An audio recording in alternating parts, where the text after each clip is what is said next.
Welcome back to my channel. This video is going to be a water flow. Stick around to the end and I'll do my week in reefing.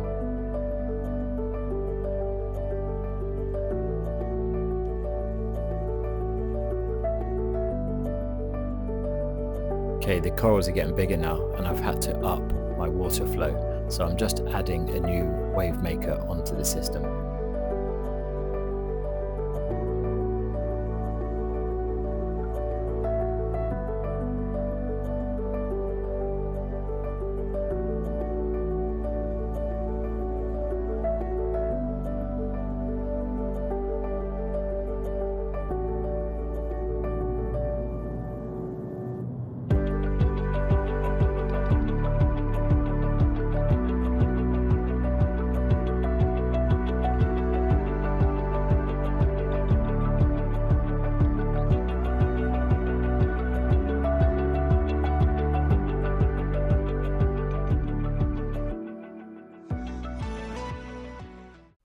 Well, that looks a lot better. You can see my pump has definitely upped the flow in my tank. The Acroporas are definitely getting enough flow now. Some of my larger colonies were starting to get some detritus settling down on them. The bottom strawberry shortcake there was starting to lose a little bit of colour, and that was due to the flow. There just wasn't enough flow getting into the centre of the colony.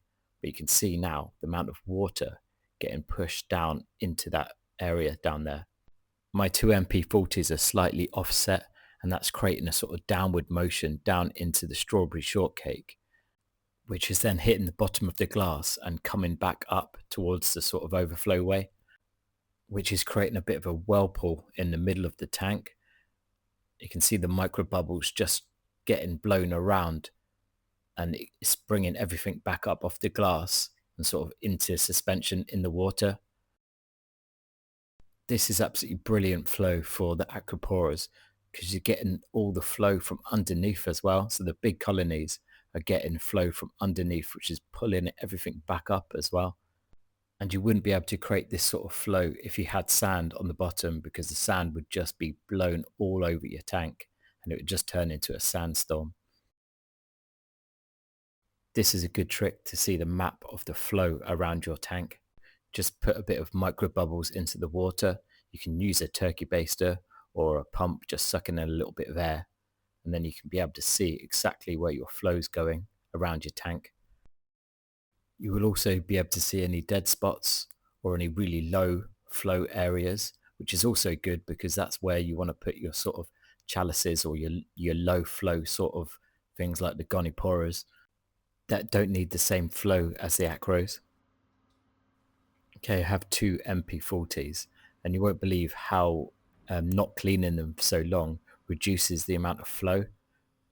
Once I give these a good clean, the amount of flow that they can generate after a good clean is so much more power. Another top tip, feeding fish. So with this sort of flow going like this, the amphias and the chromis love some small pellet food put into the water. And you can see how natural that looks, the fish just swimming around, collecting all the sort of little particles of food out of the water column. And it keeps the food suspended a lot longer, which will give the schooling fish longer to eat the food before it goes over the overflow. This will annoy my Mandarin goby slightly, so I'm going to have to also feed him while the flow's a little bit lower. Back to the MP40s, I'm running a constant mode and also a reef crest throughout the night. I'll put my schedule up at the end of the video. You can see here the position of my MP40s. The left one is slightly higher and slightly to the left, and my right one is slightly lower and to the right. You can see that they're kind of just missing each other, which is creating this sort of whirlpool in the middle.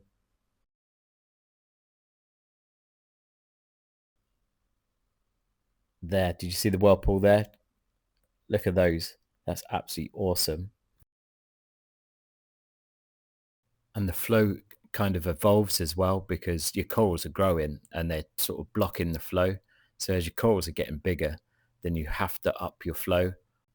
It got to the point where the MP40s just weren't enough, so I had to add another pump. Hopefully that's definitely fixed any flow problems that I had in my tank. The water flow of the whole system is really important. So I'm going to turn the return pump back on, and we're going to have a look down into the sump and just have a look at the flow down there. Okay, here's my flow in my sump. That is my second pump that's pushing water directly down onto the sump floor and just keeping any detritus from settling down there. And it's just moving it all the way through into the overflow. Okay, this is probably the most important part of the flow.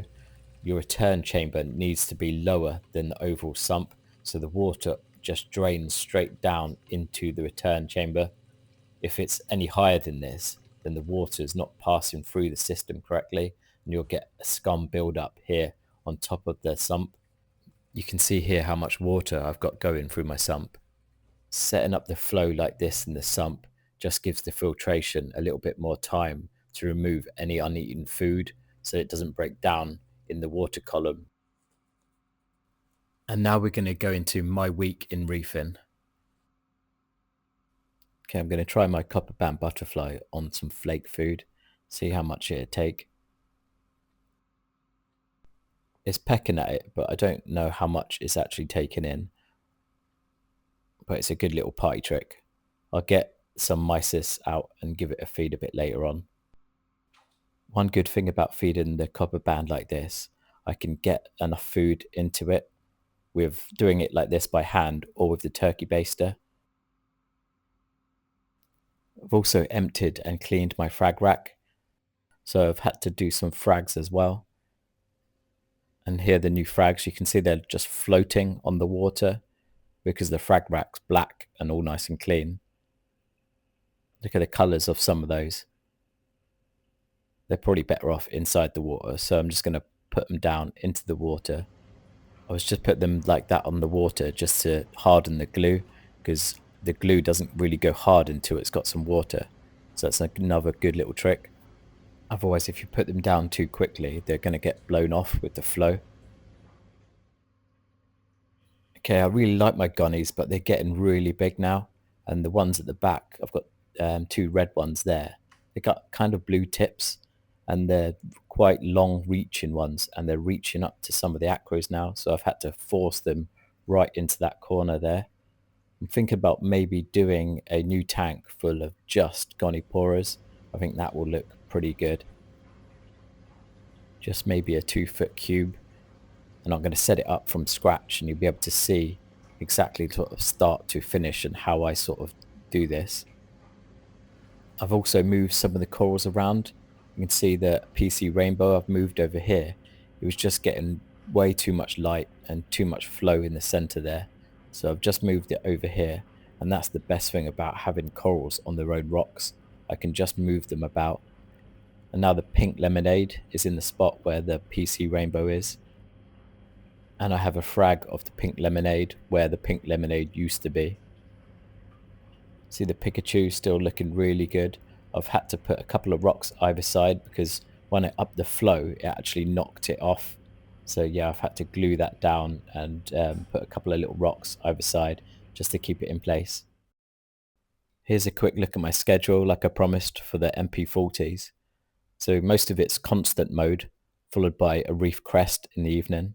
You can see here a little bit better. So I've got the reef crest 80% all through the night, and then it goes into the constant modes, and I've got them quite high just because I found reef crest wasn't giving me enough flow.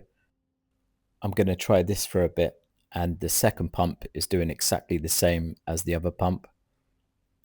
So if you made it this far, thank you very much for watching. I do appreciate it. Please like and subscribe. If you've got any questions, put them down in the comments. Thank you very much for watching, and I'll see you on the next one.